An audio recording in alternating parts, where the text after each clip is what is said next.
All right, we're here this morning to hear motion for reconsideration of bond that's been filed by defense. Defense, you ready to move forward with your motion? We're ready, Your Honor. All right, State, are you ready as well? State's ready, Judge. All right, before we get started, defense and state approached me in chambers with a stack of letters. I have read each of these, and I want to say I greatly appreciate y'all getting them to me ahead of time. I know some of these are from I think I have two separate grandfathers that wrote a letter, grandmother, several family friends that were in here, some that had been lifelong friends. There were also a couple letters from people that just met Miss Patrick after the incident. There was one that was very kind, even said, Judge, I don't envy you and the decision you have to make in the weight of that. So that person, I appreciate that as well. I say that just to let you know I did read these. And I picked out one in particular that said that so that y'all know I did read these. And they do matter. No matter what the decision is that I make today, these letters do matter and they have been read and considered. Okay? All right, State, you ready as well? State's ready, Judge. All right, defense, it's your motion. Thank you, Judge. We are here just for the record on a motion to reconsider bond. We had originally been denied bond back in August of last year, 2025. And since that time, Ms. Patrick has been in custody. I made the court aware at that bond hearing she was at that time in solitary confinement and still remains in that posture in the Kittle County Jail. So I wanted that to be at the forefront of the court's mind. And with that, Your Honor, we will call witnesses in addition to those letters if the court will so allow. My understanding is you have two witnesses? That's correct, Your Honor. All right, call your first witness. Dennis Nolan, Sr.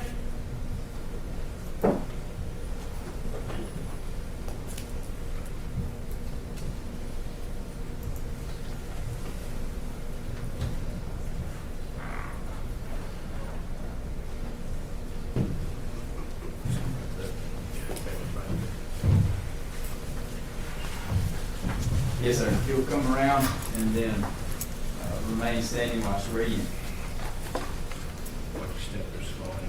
Yeah. You'll remain standing and raise your right hand. You swear to affirm the statement you make before the court today to be the truth, the whole truth, and nothing but the truth, so help you God. I do. All right, you may be seated. If you would, just once you're seated, pull that microphone a little closer and speak loudly and clearly into the microphone. And if you'll start off by just stating your name for us.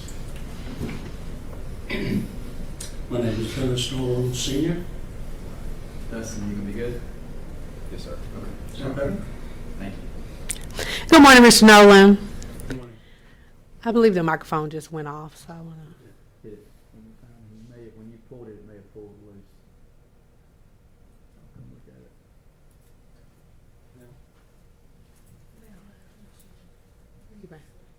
Oh. All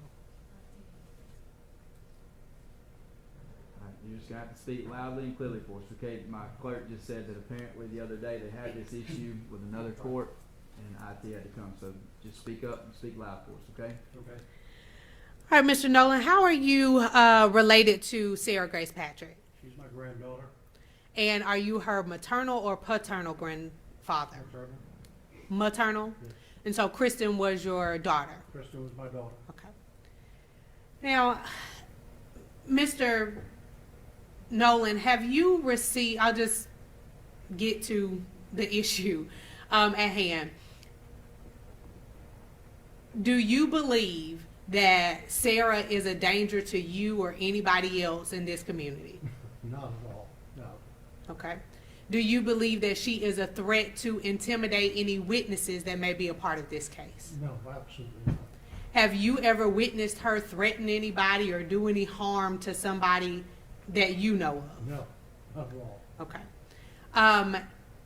Do you know if she has a driver's license? She does not. Does she have a learner's permit? Not that I know of. Okay. Does she have a passport? No. Okay. Are you aware of how she became arrested in this case? Yes, pretty much. Okay. Did she turn herself in or did the police have to go get No, her? she turned herself in. Okay. And was that with you or with her father? Her father. And is her father let me ask you this. Were you ever living, was Sarah ever living with you? No, Okay.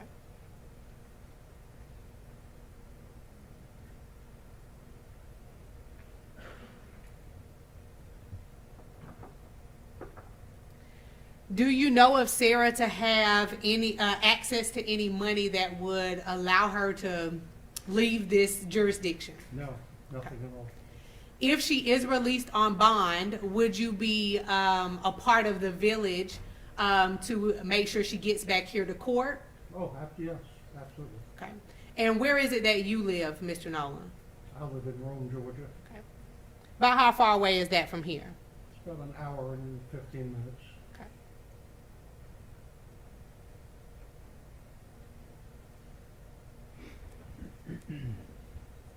Have you received any money from any publications or bloggers or anything like that in relation to this case? No, nothing at all. Do you know if Sarah has received any money from any of those sources? No, not at all. Do you know if Sarah has any money stored up in some savings account to be able to flee the jurisdiction? No, nothing. And how old is Sarah? She's now 17.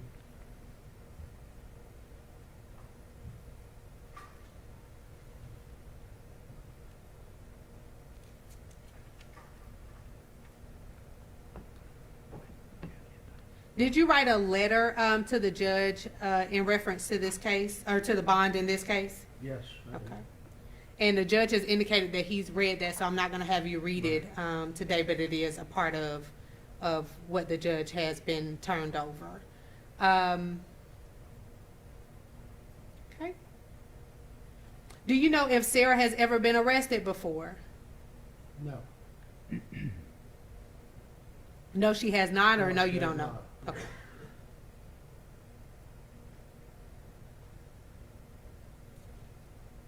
All right, that's all I have at this moment. And I have read your letter. I appreciate it. Can I need the count? Good morning, Mr. Nolan. How are you? Good, thank you. Good. Now, you and I have spoken before, is that right? That's correct. Number of times, 8 times, 6 times, Yeah. something like that? Okay. Almost always in our office, is that fair to say? Yes. Okay, and you've been invited to our office multiple times. You do live in Rome, so you can't always come down, is that fair Right, to say? that's correct. Okay, so our office has been open to you Mm-hmm. throughout this process. Right, Okay. that's correct. I do want to talk to you a little bit about what you just spoke with opposing counsel on. You said you never lived with the defendant before. Would she be staying with you now in Rome? No, I don't, no. Okay. If the only way the judge granted bond was for her to stay with you in Rome, would you open your home to her in Rome? Probably. Probably. Okay. Where would she be staying? Which Where would she be staying? with her best friend, who's, her mother's Carrie, I don't know if she's here. So the defendant would be staying with her own best friend? Yes, Okay, and who is that? Carrie, I'm not sure of her last name. Okay, but Carrie. she's here, yeah. Okay, now, does Carrie live in the state of Georgia? No, she's just over the border in Alabama. And I believe we heard from her at the last bond hearing. So she would not be staying in-state, is your understanding? No, it's just, I mean, she lives right at the close. border. And Sure, understood. it's what I feel is best for her. Okay, now, you were asked a question a minute ago about whether you had sold anything. You were at one point negotiating with media companies regarding the story, is that fair to say? That's correct, yes. Okay, what companies were you negotiating with? Oh, there's probably, probably 10 or 15 of them. Okay, I don't have a list with me. sure. Did you sign a contract with any of them? Yes, Okay, which media company did you sign a contract with? Lady Well. Can you spell that for me? It's L-A-D-Y-W-E-L-L. Okay. Lady Well. Lady Well. Okay, how long is that contract for? Well, it's for a production that will be post-trial. Okay, No. And what was the compensation in that contract? I don't recall, I didn't receive anything for signing the contract. Okay, There's monies to be paid after the production is made, which would be after the trial, okay, and after the production. okay. So it's all on the back end, okay? What's that amount? Well, it depends. That's irrelevant. Yeah. Judge, this goes directly to the family's ability to enable her to leave the jurisdiction. This is something that was talked about at the last hearing, where the family had assets. The court determined she was a flight risk because of those assets. Those assets have now increased by, I'm going to guess, between, I'm not going to put a figure on it, I'll let Mr. Nolan put a figure on it, but if the assets of the family have increased, and that was a concern for the court last time, it remains a concern for the court this time. But it hasn't. I believe, Your Honor, the testimony is that it may become an asset in the future, not that it's a current asset. And so it not being a current asset, I believe, blocks the relevance of the importance of the dollar amount at this point. Judge, there's a significant difference between them selling their rights for $1,000 and some of them selling their rights for $1 million. Let me ask attorneys to approach. Is this a microphone for your camera? Yes, sir. Can you cut that for just a minute? Yes, sir.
You can cut that back on.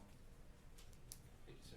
And Judge, if I may, just in addition to the reasons that I stated prior on the record, I think this goes directly to the veracity of the statements of this witness, Judge. I think we heard statements just moments ago from him that directly contradict what we're talking about here today. I think this is relevant area to go into at this point. All right. I'm going to allow the questions at this time. That was just so the bench conference. That was my concern. I was making sure that that's where each of you were going potentially with this argument. So I'm going to allow questions. Okay, so I'm going to go back. What is that dollar amount? What is the total amount? Correct. I'll be honest with you, I don't recall because it happened months ago. But I believe it was somewhere around $100,000. Okay. And is that 100,000 that will go to you? No, Who will that go to? go to whoever the production company feels contributed to the production. Okay, so that money will be parsed out depending on who participates in what area. Correct, Okay, correct. After it's all post-trial, post-production. sure. And who are the parties to that contract? There's Ladywell is on one side. Who is on your side? Myself, Luann, DJ, and I believe that's it. And by Luann, you mean Luann Bruce, the maternal grandmother, Yeah, and you mean DJ, the biological father of the defendant. Okay.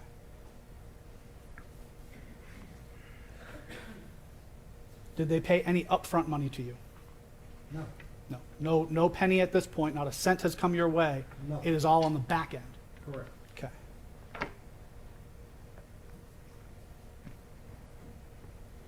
And I want to be clear. It's your testimony here today that none of that money will be going to Sarah Grace. It will be going to Luann and DJ. Is Correct. that your testimony today? That's what I understand, yes. Well, you, That's my understanding of what's in the contract. okay, it will not go to Sarah Grace Patrick is what you're saying. Right. Okay, understood. Nothing else at this point, Judge. Anything else? No, Your Honor, not for this witness. All right, you may step down. Thank you. All right, call your next witness. Lan Bruce.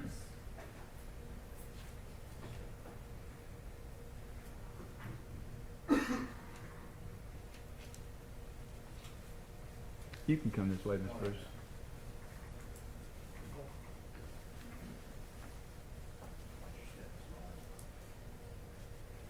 Ms. Bruce, if you remain standing, raise your right hand for me. You swear affirm the statements you make before the court today to be the truth, the whole truth, and nothing but the truth, so help you God. All right, you'll be seated. I apologize for our mic being out. If you'll speak loudly and clearly for me, just to help everyone out, I greatly appreciate it. Just imagine that you're talking through a door, okay? All right, and if you'll state your name for the record. Lan Bruce. All right, Miss Bruce, how do you know Miss Patrick? She's my granddaughter.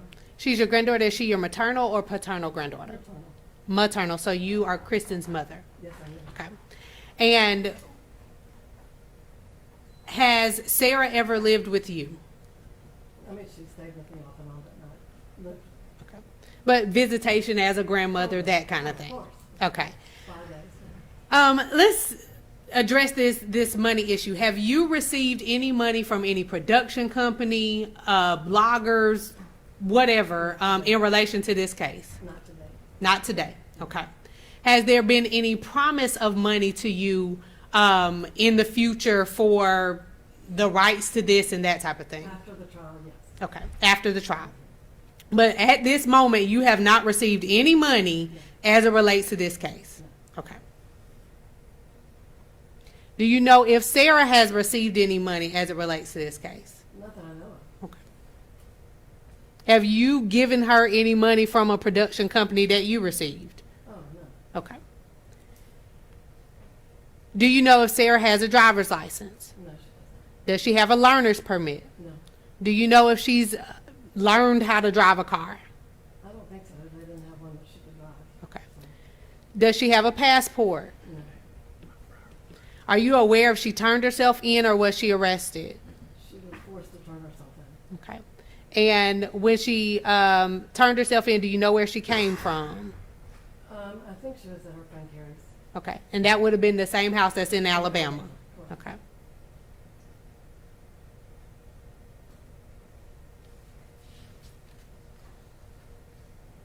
And where do you live, Luann? Like what city do you I live live in in? Marietta. Okay. Do you have at this point custody of Jaylee? Yes, I do. Okay. And that is Sarah's little sister? Yes, it is. Okay. Are you afraid for the safety of Jaylee as it relates to Sarah? Not in the least. Okay. Is there any, has Sarah ever made any threats to you or to Jaylee at any point in time, but especially in relation to this case? No. Okay. Has she tried to talk to Jaylee or change her testimony or anything like that that you're aware of? I talk to Sarah every day, and Jaylee talks to her when she's here. They're just loving sisters talking to each other. Okay. Have you any reason to believe that she would flee the jurisdiction and not come back to court? Not at all. Wait. She wants to fight for her. Okay. Would you be a part of the community and village that would be responsible for making sure she shows up for court dates in the future? You bet. Okay. Yes, ma'am. Are you aware if she's ever been arrested before? No, she hasn't. Okay.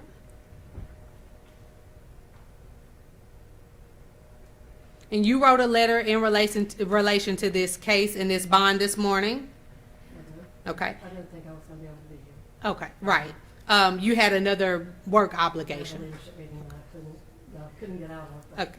the ICE changed that. The ICE changed that. I think it changed a lot of things for a lot of people. But that letter is a part of what the judge has reviewed, and so I wanted you to know that that is a part of it.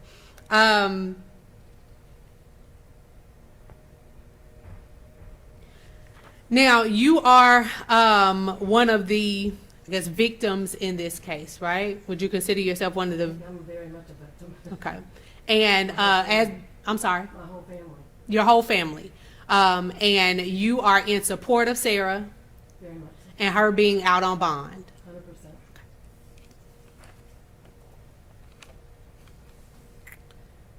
Don't think I have any other questions.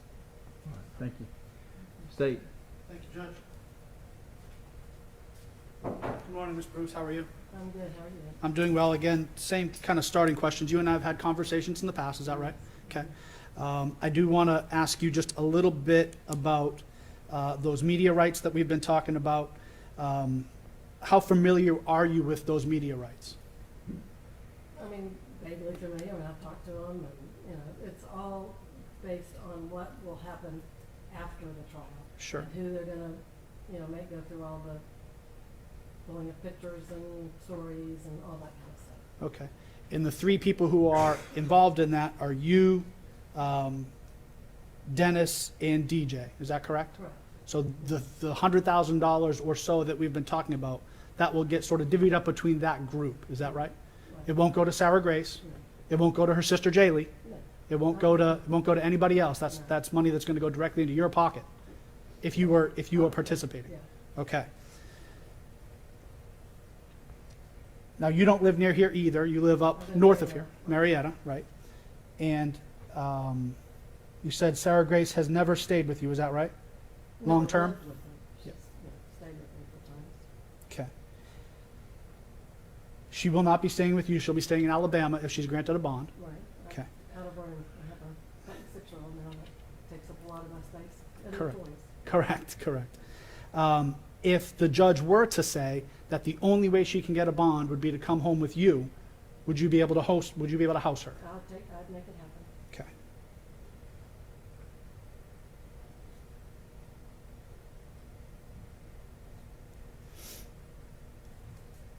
So when your husband said probably, he was really waiting for you to say Of course, absolutely. yeah. Now, they're no longer together, Judge. They are My ex- Oh, okay. ex-husband. Yeah. Okay, all right.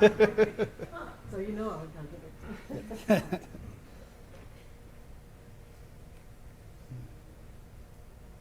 And have you ever been to the house in Alabama where the defendant will be staying if No. she's granted a bond? Okay. How long have you known this person, Carrie, that she'll be staying with? I've just known of her. I've never really, I met her here last time, but I don't really know her very well. Okay, so you just met her here earlier this month Well, I guess I've met her some. at one of the prior hearings? Yeah, something like that. At you know. the prior bond hearing back in August, probably? Yeah. That sound right? Okay. So you don't know her very well either? Mm. Okay. But I will. You will? Understood. I'm sure you will. I have no other questions for you. Thank you so much. Anything else? Briefly, Your Honor. Ms. Bruce, is it your intention to get Sarah out on bond so that you can, you know, help the production company get footage for their documentary and all of that stuff? Absolutely not. Okay. I'm here for my granddaughter to get free. I think she's unjustly being charged. Okay, thank you. Anything else from the state? Nothing else, Judge. All right, thank you. You may sit down. Thank you very much. Yes, ma'am. All right, do we only have argument?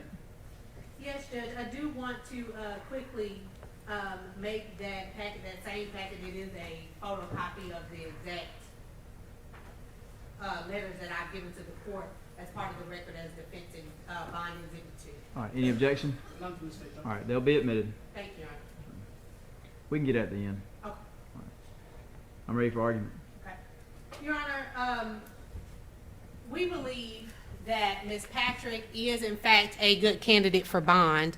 I think that on the last bond hearing, the court heard from Ms. Bowling, who is the sister of James Brock, and her statements were of impact. She came up, she was emotional and teary-eyed, but the fact of the matter is that she is, as I told the court, only one side and one person of this victim family. I use the air quotes because, again, it seems as if to counsel that Ms. Bruce and Mr. Nolan are not being treated with the same gravity their words and their support for Sarah is not being treated with the same gravity as the other side of this, when in fact they are of closer relation as mother and father to the deceased than Miss Bowling would be to her brother. And them being in support of Sarah, I think, should hold with this court more gravity in ways because of the close relation of them having birthed the deceased. Not to discount the emotion or feeling that Miss Bowling may have for her brother, but that is a closer relation. The risk, the four factors that the court has to consider is that, is she a threat to the community, a threat to witnesses, risk to flee, risk to reoffend? The state wants to say that, oh, there's this influx of money and so she's going to run. That, Your Honor, is at fault in the argument because none of that money belongs to Sarah. None of that money, she again is 17 years old. She's not an adult. She doesn't have a bank account. She doesn't have a driver's license, a passport. And they don't even think she knows how to drive. Not that Miss Bruce is aware of that she was even taught to drive. They didn't have a car for her to learn how to drive, was the testimony. And so her being a risk to flee, I think, is totally unfounded. In that she turned herself in voluntarily from Alabama. I think the state is going to argue to the court that she won't even be in Georgia. The court heard from Ms. Jensen on last bond hearing, so I didn't bring her back up, that she does stay right across the state line, and her house is where she came from voluntarily to turn herself in and be at the mercy of the sheriff's office and this court. And so I don't think that going back to Alabama would be a problem at all. It is a part of Ms. Jensen's letter that is a part of what has been turned over to the court, that she would be welcome there. We as a group, I've spoken with the family and with Ms. Patrick about where would be the best option for her to stay. I will say to the court that I have a list of some odd 15 people where she could reasonably stay.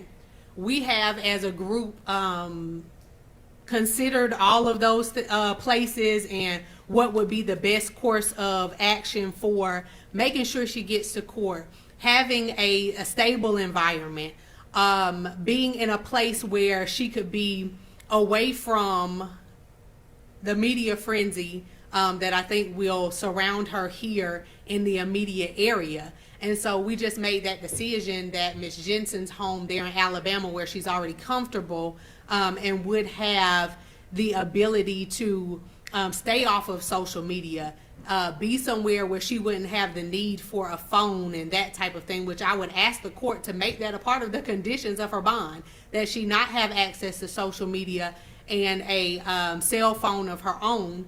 And that home just landed as the place that I think had all of those things encompassing, and a place where she would be comfortable. But that's not the only place that she could go. Your Honor could order that she stay here in the Carrollton area or in the surrounding area, and she has those places available as well. Several people have said that they would make sure that she has a place to stay and that she is housed. So her going to Alabama, I don't think should have that much weight from the court as a cause for concern. As it relates to a threat to the community, the people who are victims have said she is not a threat to them and a threat to witnesses. She is not a threat to them. She is not a threat to Jaylee. Never has been and never will be. And so the people who are closest to her, who talk to her on multiple occasions throughout her life, not just somebody who started talking to her after the incident happened, but they have said she is not a threat to the community. She is not a threat to witnesses. She is not at all a risk to reoffend.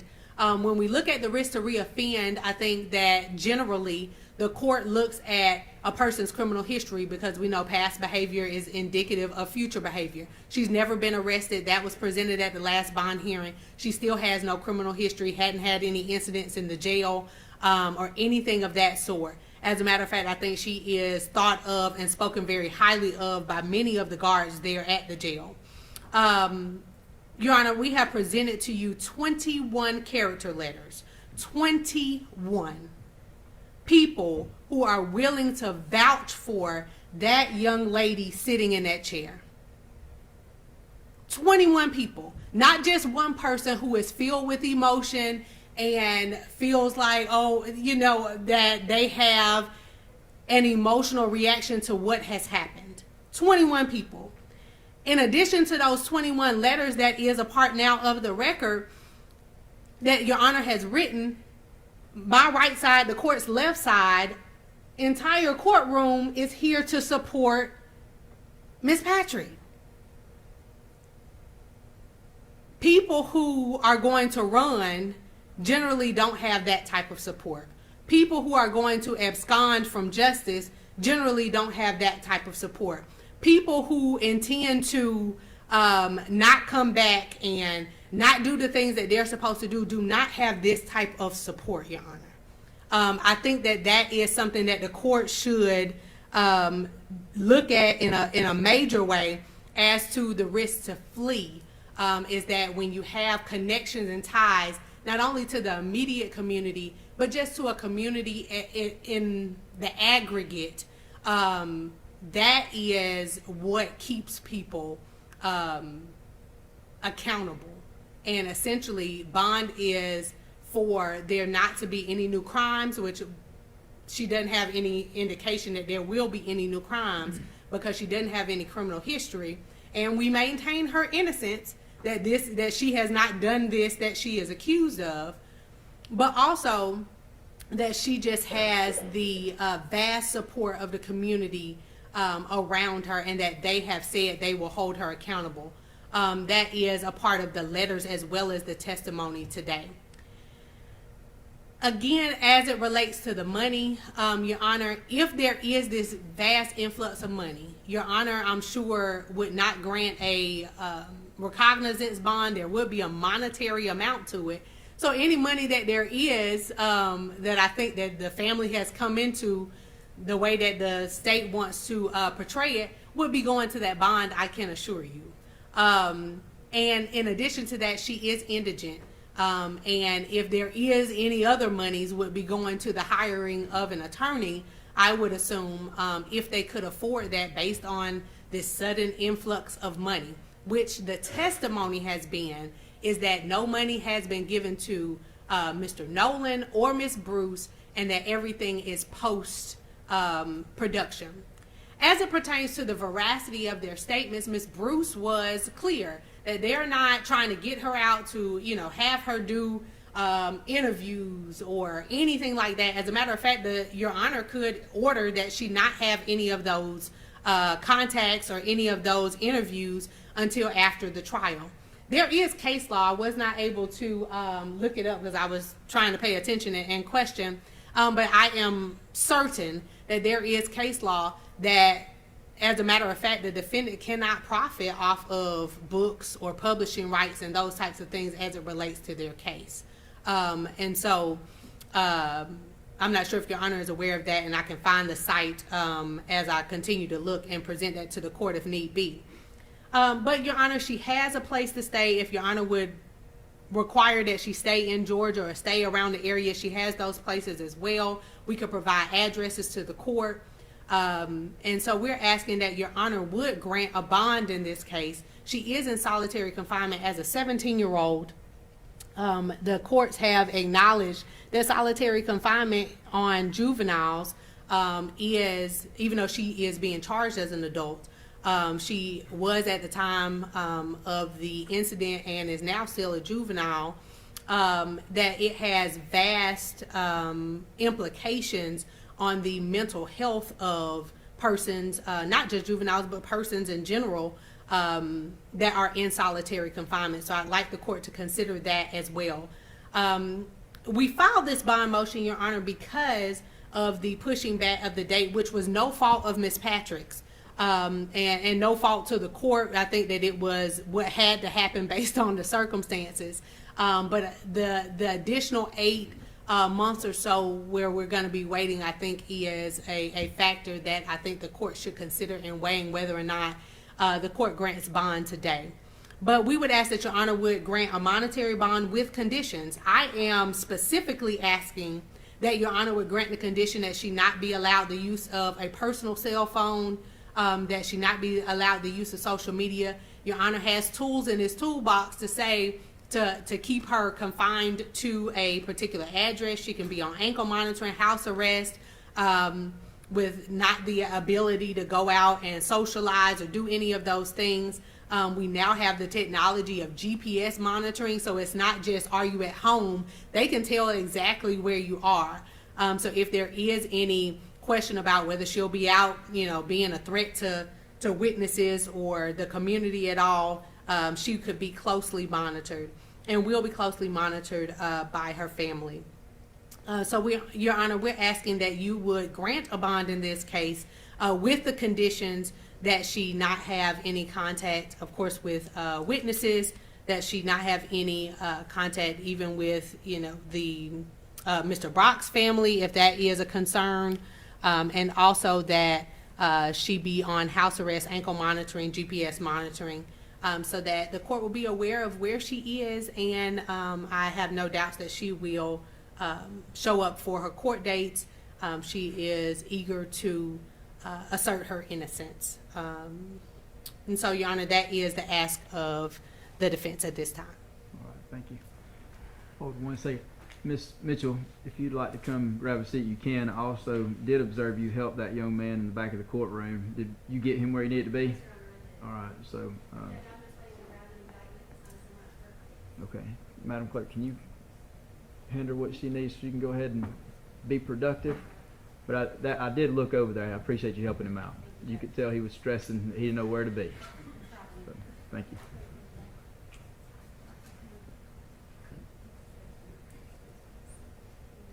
All right, Mr. Parrish, you ready? I am, Judge. All right, come on up. Judge, the state does oppose bond in this case. You've done enough bonds with me to know I follow a particular protocol when I go through my bonds. I always start with the case history. We're talking about an incident date of February 20th of 2025. That is less than 12 months ago. An arrest date on this case was July 8th of 2025. This case went before the grand jury August 19th of 2025. And we had a bond hearing on August 19th of 2025 as well, which I'm going to talk about in a minute. The trial court date on this case is set for August 3rd of this year, which is less than 1 calendar year from indictment. That is incredibly fast. Opposing counsel did mention the additional time based on the continuance that for all intents and purposes had to be granted. That is not a consideration for the court. The court's structure in regards to this is pretty straightforward. There is no material change in the circumstances of the defendant. That's where we are. I'm going to read from that bond order on August 19th of 2025. After hearing evidence presented regarding the defendant's motion for bond, this court finds the defendant is a risk to flee the jurisdiction, not appear for future court appearances. The defendant is a risk to influence witnesses. The defendant is a threat to the community and family members as testified to at defendant's hearing regarding bond. Through all of the testimony and argument we have heard today, there has been nothing to dispute that fact. If anything, I think it could be argued that the flight risk is actually more significant now than it was before. The family in this case does oppose bond, Judge. And one other thing that I do want to address that was at the beginning of opposing counsel's argument. Our relationship with both sides is as much as we can make it. Miss Bruce, Mr. Nolan, and and DJ, the biological father of the defendant, they have been invited to our office constantly. Anytime we have spoken to the Brock side, we have reached out to the other side as well. They choose not to come. I sat down on that August 19th, 2025, We sat up in our brand-new grand jury room up on the 5th floor, and I sat and answered their questions for at least a couple hours. I think it was about 2 hours that we were up there. They have been asked to come in every single time. I am inviting them to come into our office to talk to me today, tomorrow, any day, any time. I cannot make this more clear. Anytime they want to come in and talk about the case, I am available to them. If they want to, we can set up a conference call on a weekend. If they need me to drive up to Marietta or up to Rome, I will drive up to Marietta or I will drive up to Rome. I drove up to Marietta a couple weeks ago with my investigator. Ms. Bruce was actually not there. So we have tried our very best to have a good relationship with them. They have turned their back because they do not believe that we are prosecuting the right person for this case.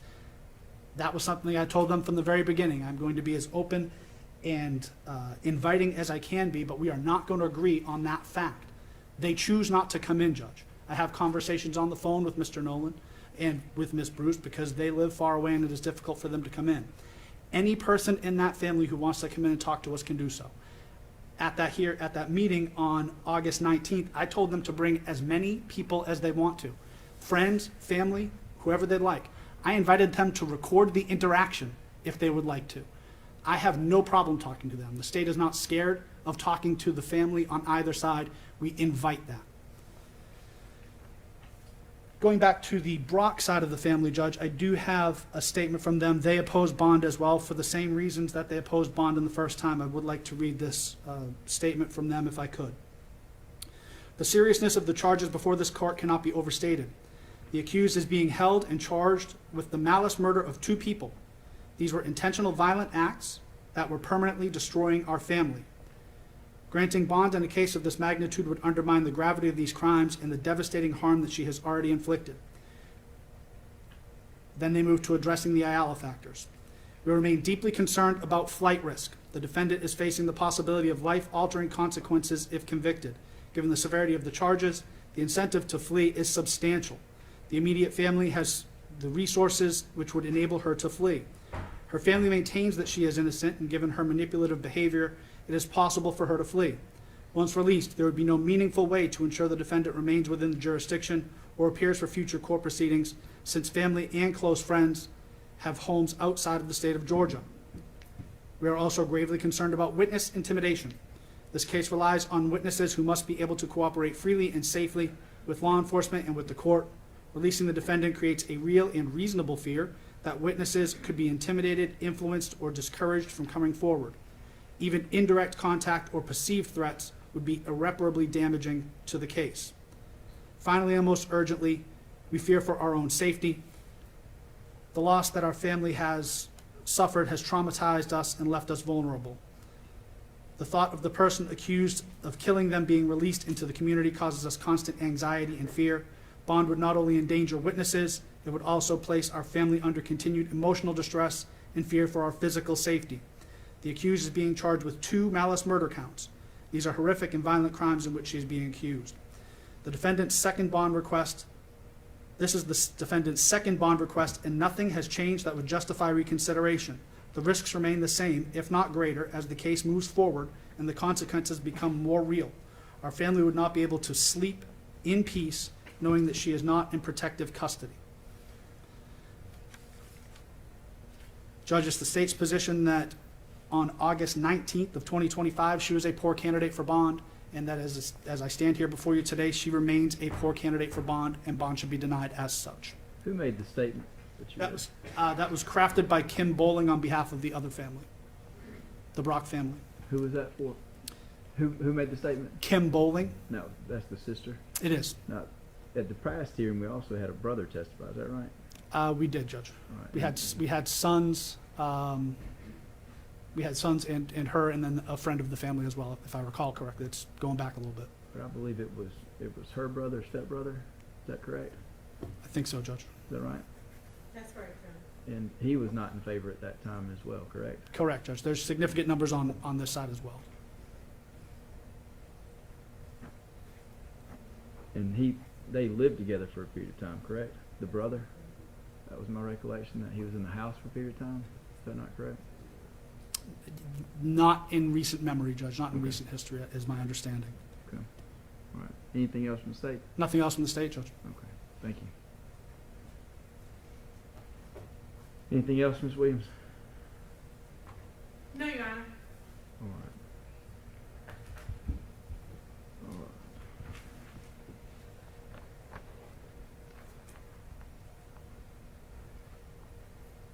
All right. And looking at these letters, I believe it was actually Miss Carrie Jensen's letter that I referenced before I got started, when she said, "I truly understand the difficult position this bond hearing places before you and deeply respect the weight of your decision." I didn't realize I was actually going to be referencing hers at the beginning, but that's who Miss Jensen is the one that wrote that. All right. So in preparing for this hearing today, I was prepared to listen for and hear anything that showed that there was a material change.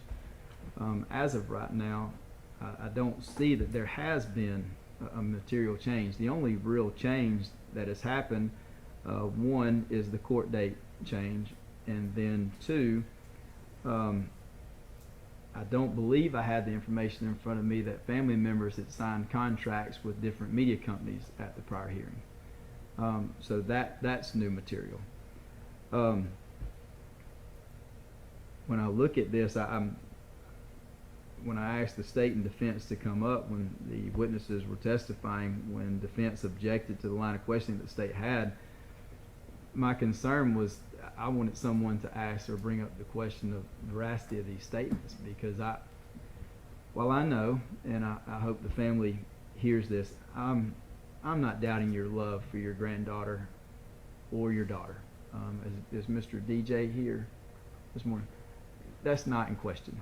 Okay, and I think I said this last year. So whatever ruling I make today, do not think that it is me determining your love and care for your daughter, right, or your granddaughter. With that said, I do have to consider some of the things that have changed, and with these type contracts, if she were to be released, y'all could benefit from your Miss Williams actually used the term media frenzy. The more that's brought about, potentially the higher or more you as individuals would receive potentially. And so while that's not an IALA factor that I have to evaluate, that is some of the change that in consideration of where she's going, who'd she be with, and they play into the factors of what could happen. But again, that does not play into whether or not you care or love your granddaughter or your daughter. All right. Going to the court dates, I don't believe that really goes into the material change argument, but it is a change in dates. And I want to lay this out, Ms. Patrick. I tried to take some time with you last time going through the arraignment process and the going through the grand jury. So I'm going to lay this out for you today, okay? A typical criminal trial that most people don't realize, for that to be fast, for a criminal trial, especially one like this, a murder trial or child molestation or rape trial, these heavy crimes, right? Most people in the judicial world would say that 1.5 years is a really fast track for that case to be heard. And I'm sure your attorney's probably gone over this with you some. You're even shaking your head yes, like you understand that to be the case, right? So right now, when your case first came up, the first court date that I gave you, I was trying to push because I know your age, right? And I wanted everybody to understand, by me giving those first dates, do not drag your feet. But in all candor, if you remember, if you go back to that hearing when I set that date, I kind of had a little caveat saying, I understand this may be pushing, right? And what happened was, is when we came up, defense, you announced ready, but in actuality, you didn't even have your full report. And to do that, you would have needed that report. If we'd have started that day, you were thinking you might have the report by Friday, but you weren't sure. But I think you did what you had to do in the moment. Say you were ready, but you were announcing ready without the full report that you truly need. State needs that report. They need that full report to do their job and have their expert. So as both of you stated that day, and I believe the state even addressed here today, the continuance had to be given.